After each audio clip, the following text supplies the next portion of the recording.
Salam sejahtera, saudara yang kekasih, di dalam nama Tuhan Yesus Kristus. Kembali kita bertemu dan terus kita memikirkan bagaimana seharusnya di dalam hidup kita beriman atau hidup keagamaan kita di tengah-tengah keanekaragaman hidup di dunia ini. Nah, seharusnya orang Kristen menunjukkan keunggulannya. Apa yang dikatakan oleh Tuhan Yesus di dalam Matius pasal yang kelima ayat 20? Maka aku berkata kepadamu, jika hidup keagamaanmu tidak lebih benar daripada hidup keagamaan ahli-ahli Taurat dan orang-orang Farisi, sesungguhnya kamu tidak akan masuk ke dalam kerajaan sorga. Perhatikan saudara, maka aku berkata kepadamu, jika hidup keagamaanmu tidak lebih benar daripada hidup keagamaan ahli-ahli Taurat dan orang-orang Farisi, sesungguhnya kamu tidak akan masuk ke dalam kerajaan sorga. Ini menjadi satu ungkapan yang menarik, saya pikir, untuk perlu kita pikirkan bersama-sama. Bagaimana hidup keagamaan yang dikatakan mengacu kepada sebetulnya kualitas, begitu ya. Lebih pas kalau kita mengatakan, aku berkata padamu jika kebenaran yang ada padamu tidak lebih benar daripada, gitu. Ya. Sehingga hidup keagamaan ini yang dimaksud itu adalah kebenaran. Kebenaran yang menguasaimu, kebenaran yang kau pahami. Prinsip pertama yang perlu kita pahami, saudara, tentang kebenaran dulu adalah kebenaran itu sendiri, yaitu apa yang Allah katakan, karena kebenaran adalah Allah. Maka apa yang Allah katakan itu tentu ada di dalam Alkitab. Arti pertama adalah memahami kebenaran itu dengan utuh. Oke, sehingga kita membaca misalnya Perjanjian Lama ataupun Perjanjian Baru tidak seenak perut kita.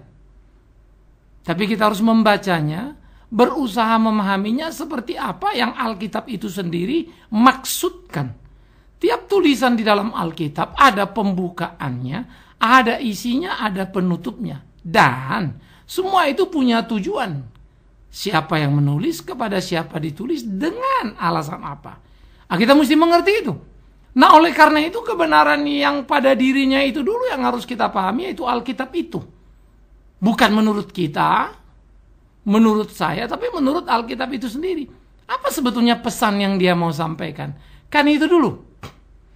Sehingga dari pemahaman-pemahaman inilah nanti baru kita bisa mengukur diri kita.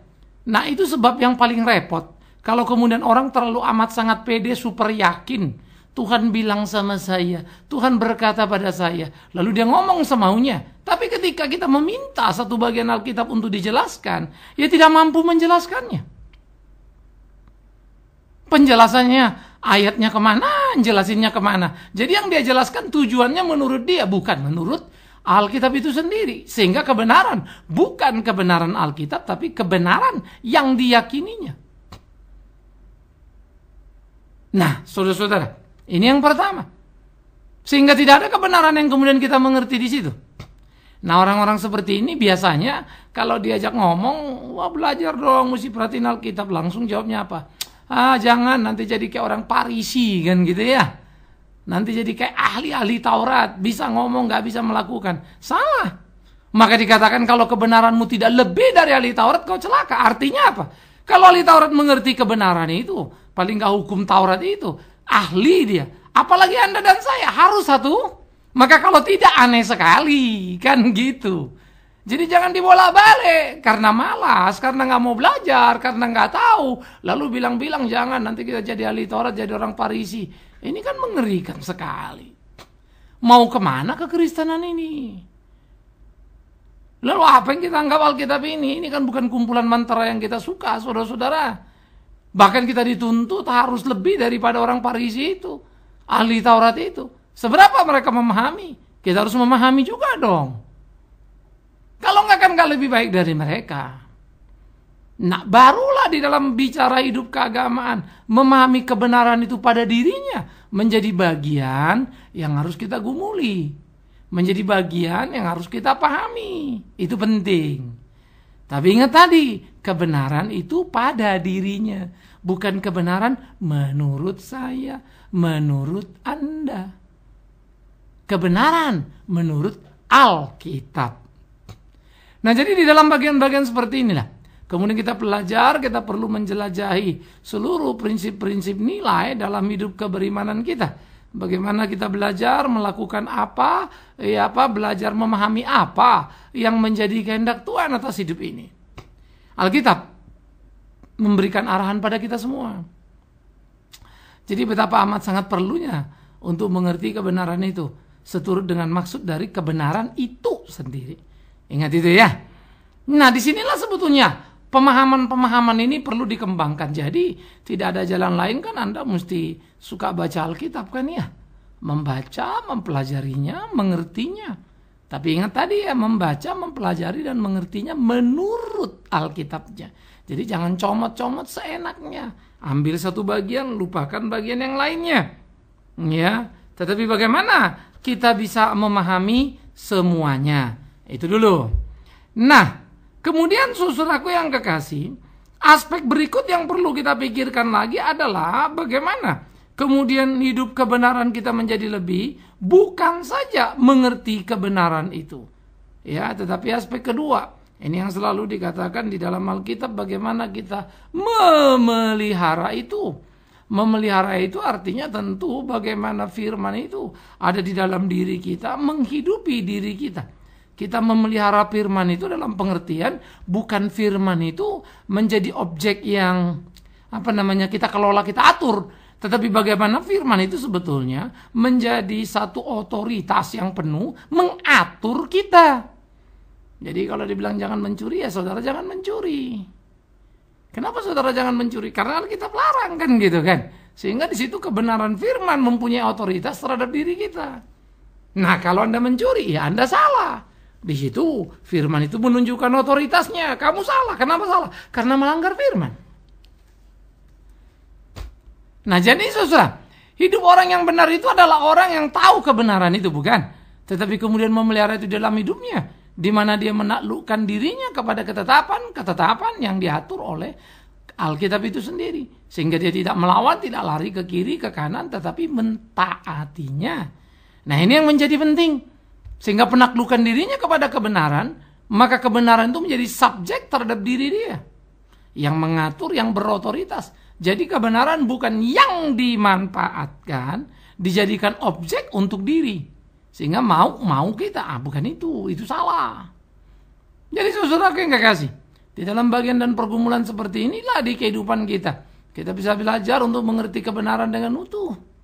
Sehingga kita tidak tertipu, tidak terjebak pada berbagai perangkap-perangkap yang bisa membuat kita akhirnya justru berpikir sudah tahu banyak kebenaran tapi tidak pernah memeliharanya. Apalagi kemudian kita menaklukkan diri kita pada kebenaran itu. Nah, ahli-ahli Taurat ini adalah orang-orang yang tahu pada kebenaran itu. Mereka belajar kebenaran itu. Persoalannya adalah mereka tidak memelihara itu di dalam hatinya. Mereka tidak menaklukkan dirinya pada kebenaran. Tetapi kebenaran itu justru mereka peralat untuk kepentingan mereka, untuk legalisasi tiap putusan-putusan yang mereka buat. Putusan-putusan yang sudah barang tentu menguntungkan dirinya sendiri. Bisa mengerti. Iya. Sehingga dia memutarbalikkan. Jadi saudara kalau mau belajar Alkitab jangan bilang jangan-janganlah belajar jadi ahli Taurat. Saudara tidak lebih baik dari ahli Taurat. Saudara nggak ada apa-apanya, katanya kan tidak masuk surga. Jadi jangan berdalih kalau malas. Iya. Yang ada memang adalah kau belajar mesti tahu kebenaran, tapi jangan memanfaatkan kebenaran untuk dirimu. Itu yang salah. Tapi dengan menaklukkan diri jadi benar. Tapi kepada kebenaran apa kau menaklukkan diri? Apa kebenaran? Ya kau mesti tahu tuh. Kalau nggak tahu bagaimana caranya ya? Ini menarik sekali. Saya suka di hal situ Alkitab menunjukkan pada kita. Tidak bisa kita berlari dan menyembunyikan diri dari pergumulan kehidupan yang ada. Tidak bisa kita berlari dan menyembunyikan diri. Lalu kita tidak mau tahu apa yang sedang terjadi. Nggak bisa. Saudaraku, ini kenyataan menjadi sebuah pergumulan yang harus kita selesaikan dalam kehidupan kita. Bertanding di situ menyelesaikan semuanya. Jadi ini saya pikir ada bagian-bagian yang dengan segera perlu untuk kita pahami dengan utuh. Bagaimana kita bisa memahami apa yang menjadi kehendak Tuhan itu. Nah karena itulah dalam hidup kita perlu menjalaninya dengan sungguh-sungguh, dengan serius apa yang mau menjadi kehendak Tuhan. Bedanya kita dengan orang Farisi. sama-sama belajar kebenaran itu, tapi kita menaklukkan diri. Orang Farisi memanfaatkannya. Tapi kalau kemudian Anda bilang, saya nggak maulah belajar Alkitab, ntar jadi Farisi, Anda malah munafik yang aneh sekali. Ya, kau pemalas yang bersembunyi, nggak mau belajar firman Tuhan, kok lucu. Justru kau harus belajar, studi betul-betul, mengerti betul-betul. Tapi dengan mengerti, lakukan. Jangan dipelintir, itu loh. Nah, maka aspek ketiga yang jadi penting di dalam hidup keagamaan tadi itu adalah bagaimana kemudian kita menjadi benar di dalam seluruh tindakan hidup kita. Mengerti kebenaran itu, memelihara kebenaran itu, dan kemudian bagaimana kebenaran itu menjadi sebuah tindakan yang nyata dalam kehidupan. Sehingga itu yang saya suka katakan bisa dilihat, bisa diukur, bisa dirasakan. Nah, itu kebenaran yang sejati. Kebenaran yang menguasai seluruh aspek kehidupan kita. Kebenaran yang mengendalikan tiap-tiap langkah kita. Maka dia akan menjadi kebenaran yang mengontrol seluruh peri kehidupan kita. Bagaimana kau tahu kau salah? Hanya karena kau tahu kebenaran. Tapi gimana kau tahu kebenaran kalau kau tidak mau belajar? Tahu kebenaran, tapi tahu sedikit karena sedikit belajar. Jadi sedikit akhirnya yang kau sadari betapa kau berdosa. Tapi makin banyak kau tahu kebenaran itu, makin banyak kau menyadari kebenaran itu, makin luas pemahamanmu akan kebenaran itu. Akhirnya akan membuat saudara semakin menyadari betapa hidup ini jauh dari apa yang banyak kita tahu itu. Nah, disitulah kemudian kita menyadari bahwa ada kesalahan pada diri kita. Jadi kita nggak bolehlah hidup dengan cara-cara yang kita mau itu. Kita harus hidup dengan cara yang Tuhan mau. Nah, disitulah pergumulan serius kita muncul, saudara-saudaraku. Itu. Sehingga saudara dan saya bisa menjalani hari-hari kehidupan itu dalam penuh kejujuran yang sepenuhnya atau yang seutuhnya. Ini yang penting. Nah, jadi saudara yang kekasih di dalam Tuhan, saya pikir ini menjadi pergumulan-pergumulan serius dalam keimanan kita. Bagaimana kita belajar untuk memahami dengan utuh apa yang menjadi kehendak Tuhan kita. Sehingga dengan demikian kita bisa melakukan ketetapan-ketetapan Dia itu dengan tepat seperti apa yang Dia mau. Sehingga kehidupan keagamaan kita atau kebenaran yang kita pahami lebih baik daripada ahli-ahli Taurat. Mereka memahami tapi tidak memelihara apalagi melakukannya. Tapi kita harusnya memahami, memelihara dan membuat itu menjadi nyata dalam hidup kita. Menjadi buah dalam kehidupan kita. Nah, karena itulah saya pikir ini jadi sangat perlu. Ya. Kita jangan sampai terjebak kepada orang-orang Farisi yang justru paling banyak bicaranya ritual. Mereka selalu mengklaim dirinya paling suci, paling baik, paling hebat kan. 1 minggu puasa kami 2 kali, kata mereka begitu. Ya, kami bukan pemungut cukai, kami orang baik-baik Tuhan. Waduh, itu yang mereka bilang. Kami doa siang malam katanya. Tapi Tuhan enek melihat mereka, malas marah melihat mereka. Muak aku melihat kau. Wah, itu kalimat Tuhan. Celakanya, banyak orang-orang sekarang yang gak mau belajar Alkitab bilang jangan jadi Farisi. Tapi justru mereka yang amat sangat Farisi. Karena hanya menekankan ritual-ritual. Dengan ritual-ritual yang sudah dikerjakan merasa dia sudah jadi Kristen yang baik. Padahal ukuran baik atau tidak baik kita, benar atau tidak benar kita, bukan jumlah kegiatan kita. Tetapi siapa? Cinta Tuhan kita, kebenaran Tuhan kita yang ada dalam hidup kita. Buah hidup kita. Itu saudara-saudaraku. Jadi seringkali banyak ironi sebetulnya dalam hidup ini. Ketika orang berkata jangan jadi ahli Taurat, padahal dia sudah jadi kayak ahli Taurat itu. Dia tidak mau belajar Alkitab, katanya jangan supaya nggak seperti ahli Taurat.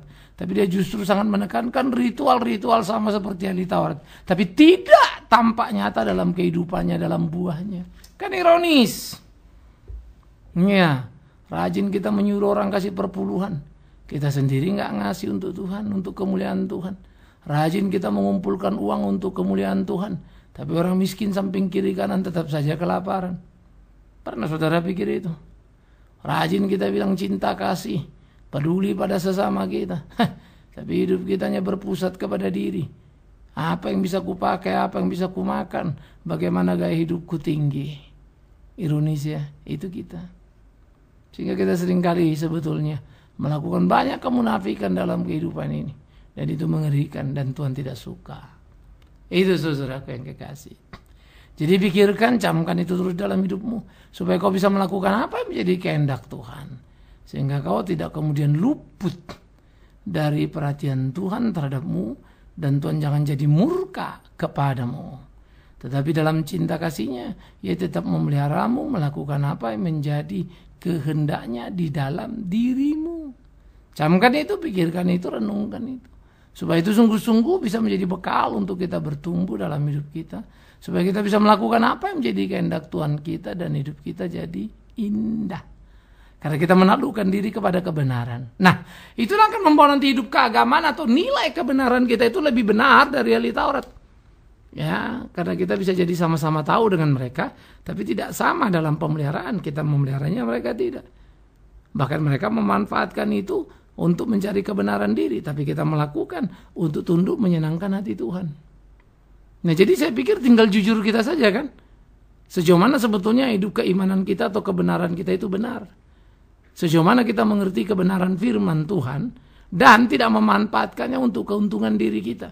Tidak untuk memperkaya diri kita. Tidak untuk menyenangkan diri kita. Saya kadang-kadang suka pikir ya. Suami istri ribut atau di gereja ribut. Semua pakai ayat. Perang ayat istilahnya ya.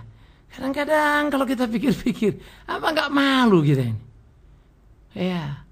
Mana ada sih ayat Alkitab yang satu berkelahi dengan ayat kitab lain. Tapi itulah kita orang berdosa ini. Kita buka ayat Alkitab itu sepertinya berbenturan satu dengan lain. Ya, ini serang pakai ini jawab pakai ini. Nah, lucu sekali. Kita seringkali mengklaim atau membela diri kita dari teguran, hardikan atau amarah misalnya dengan Alkitab. Kan aneh sekali. Sebaliknya kita bisa melakukan sesuatu. Kemudian kita melakukan tekanan-tekanan dengan ayat Alkitab pula lagi. Bagaimana ini? Nah, ini kan sungguh tampaknya beragama. Mau ngomong mau apapun bawa-bawa ayat Alkitab gitu kan. Tetapi sejatinya kualitas hidupnya tidak menunjukkan itu. Jadi kita jangan begitu dong. Nah, oleh karena itulah saudara-saudara yang kekasih dalam nama Tuhan Yesus Kristus, kita perlu belajar dengan berani meneropong diri kita, menyadari kelebihan kita, sekaligus apa yang jadi kekurangan kita. Tetapi bukan untuk kemudian kita berhenti dan berleha-leha, melainkan untuk kita menyadari semuanya dan melakukan apa yang jadi kehendak Allah sebagaimana harusnya. Maka itu akan menjadi hidup yang sangat menyenangkan, saudara. Itu akan menjadi hidup yang sangat indah di dalam bersama dengan Tuhan. Oh, puji Tuhan. Nah, jadi saudara yang kekasih di dalam nama Tuhan Yesus Kristus, kita mesti berani mengukur diri kita, mengevaluasi diri kita. Kita mesti berani menginvestasi waktu kita untuk belajar firman itu dengan baik, dengan benar. Dan kita mesti berani menginvestasi segenap hidup kita untuk melakukan apa yang menjadi kehendak Tuhan kita. Kita mesti berani menginvestasi apapun yang ada pada diri kita. Bagaimana kita makin akrab dalam persekutuan dengan Dia. Sehingga tiap tuntutan kehendak Allah menjadi satu tuntutan yang terbentuk, terwujud dalam hidup kita. Bukan cuma teori saja. Ini perlu. Jadi saudaraku yang kekasih di dalam nama Tuhan Yesus Kristus, lakukanlah apa yang Tuhan mau dalam hidupmu. Supaya kau sungguh-sungguh bisa melakukan apa yang menjadi kehendaknya. Dan hidupmu sangat jadi bahagia. Karena kau betul-betul akan diperhatikannya. Jadi, kalau dia berkata, aku berkata padamu jika hidup keagamaanmu tidak lebih benar daripada hidup keagamaan orang-orang ahli Taurat dan orang-orang Farisi, sesungguhnya kamu tidak layak masuk surga. Wow, camkan dan pikiran itu. Nggak layak masuk surga kalau tidak lebih baik kebenaranmu dari kebenaran mereka. Ingat, secara ritual mereka hebat, puasa seminggu 2 kali. Ingat, mereka memuji-muji bisa pagi sampai siang, sampai malam. Dan ironis kan kalau itu yang kita banggakan dalam hidup kita. Acara-acara ritual kita, tindakan-tindakan ritual kita. Justru itu yang kita dengungkan, kita banggakan. Buat apa kau PA? Buat apa kau kebaktian dalam jumlah banyak waktu? Buat apa gunanya? Engkau doa bahkan semalam suntuk. Tetapi kemudian hidupmu sungguh menjadi batu sandungan. Hidupmu tidak menjadi berkat. Buat apa? Mana mungkin Tuhan bisa ditipu kan ya? Kau tidak lebih baik dari ahli Taurat. Kau tidak layak masuk surga. Wih, serius ya? Jadi kita mesti lebih baik daripada para ahli Taurat. Kita mesti lebih benar daripada ahli Taurat. Kita mesti betul-betul melakukan apa yang Tuhan mau tadi. Jadi tahulah kebenaran dengan utuh. Sesudah kau tahu kebenaran itu dengan utuh yang seutuhnya, pelihara itu di dalam hidupmu. Sehingga engkau memahami kebenaran menurut apa yang kebenaran itu mau ungkapkan. Bukan kebenaran diri. Lalu kemudian lakukanlah di dalam hari-harimu. Sehingga waktu engkau melakukan, maka engkau akan melihat bagaimana tangan Tuhan campur tangan. Dan orang bisa melihatmu, tahu siapa engkau, bisa mengukur, merasakan ya kasih atau perintah Tuhan yang kau lakukan. Dan akhirnya mereka tahu kita adalah anak-anak Tuhan. Puji Tuhan, saudara. Camkan itu, pikirkan itu, lakukan itu. Nah, itulah kehidupan yang indah dalam hidup keberimanan kita. Begitu, jadi indah kan? Nah, karena itu ya nggak usahlah kita perang mulut, istilah orang bilang gitu toh, saling menjelekkan satu sama lain, tapi hidup kita sendiri udah kayak apa? Nah, mari kita evaluasi diri kita. Mari kita perhatikan diri kita. 1001 orang akan mengklaim dirinya paling hebat, paling suci, paling diberkati Tuhan selalu karena kuantitas. Mungkin jumlah banyak, uang banyak, dan seterusnya.